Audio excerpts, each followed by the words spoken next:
राजधानी भोपाल से खबर, जहां बीजेपी जिला प्रभारी को बड़ी जिम्मेदारी सौंपी गई है। जिला प्रभारियों को बड़े अधिकार दे दिए गए हैं। जिला प्रभारी से अब पूछ कर ही जिले के फैसले लिए जाएंगे। तो बीजेपी ने एक बड़ा कदम उठाया और मध्य प्रदेश बीजेपी में अब जिला प्रभारियों को बड़ी जिम्मेदारी सौंप दी गई है। अब बिना जिला प्रभारी से पूछे कोई बड़ा फैसला नहीं ले पाएंगे। संभाग प्रभारी संयोजन का काम करेंगे और जिला प्रभारी परमिशन देंगे। जिला और संभाग प्रभारियों की एक बैठक हुई और इस बैठक में बड़ा फैसला लिया गया, जहां बड़ी जिम्मेदारी, बड़े अधिकार दिए गए हैं। पंचायत निकाय चुनाव की दरअसल तैयारी एक तरह से बीजेपी कर रही है, साथ ही साथ 2028 पर भी बीजेपी की नजर है। तो जमीनी स्तर से कार्यकर्ताओं की तैयारी अभी से शुरू कर दी गई है, क्योंकि साल 2028 आने में तो अभी वक्त है। लेकिन जैसे कि कहा जाता है कि बीजेपी हमेशा चुनावी मोड में रहती है, चाहे वो पंचायत निकाय के चुनाव हो, चाहे विधानसभा के चुनाव हो, चाहे लोकसभा के चुनाव हो। तो 2028 के नजरिए से और पंचायत निकाय चुनाव की तैयारियों के नजरिए से ये बैठक ली गई थी और बड़ी जिम्मेदारी, बड़े अधिकार अब जिला प्रभारी को दे दिए गए हैं। जिला और संभाग अधिकारियों की ये बैठक थी। वर्षों में जो हमारे सामने नगर पालिका, पंचायत के चुनाव है और विधानसभा चुनाव है, तो 3 साल का वो रोड मैप बनाए। हमारी कहाँ कमजोरियाँ हैं, किन मंडलों में हम कमज़ोर हैं, किन बूथों पे हैं, और वे जिम्मेदारी से जिले का करें।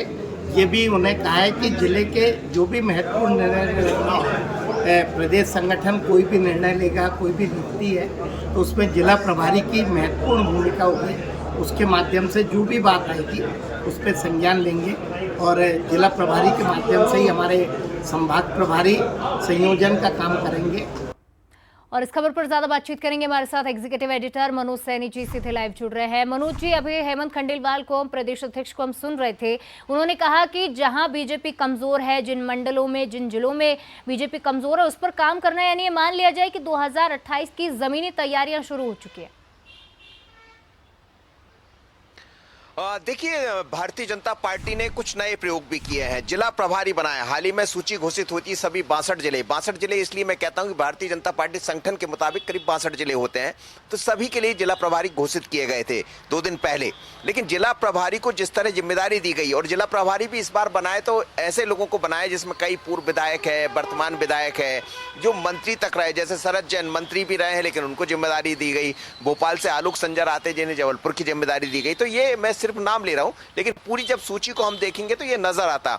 दूसरा ये भी था कि ये वो जिला की नियुक्ति जिनको दी गई है, ये सब वो थे जिनकी चर्चा चल रही थी कि शायद निगम मंडल में जगह मिल जाएगी या कहीं और जगह मिल जाएगी। लेकिन एक नया रास्ता भारतीय जनता पार्टी ने निकाला और जिला प्रभारी बना दिए।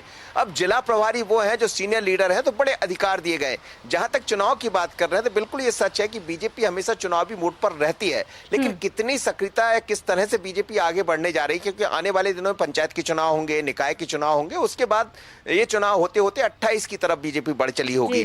तो इसीलिए जिला प्रभारियों को बड़ी जिम्मेदारी दी गई है। वो जिलों पर पहुंचेंगे, जिलों की तमाम तरह की चीजों को वो समझेंगे, और एक तरह से कहा जाए तो जिला अध्यक्ष भी, मुझे तो लगता है, उनको रिपोर्ट करते नजर आएंगे। एक बात बड़ी हेमंत खंडेलवाल कह रहे थे कि जो प्रदेश कार्यालय के काम होंगे जिला प्रदेश सरकार, प्रदेश संगठन की तरफ से, उन कामों को भी जिलों में जिले के जो प्रभारी है वो आगे बढ़ाने का काम करेंगे। यानी संभागीय प्रभारी है वो सिर्फ कोऑर्डिनेशन यानी समन्वय का काम करेंगे।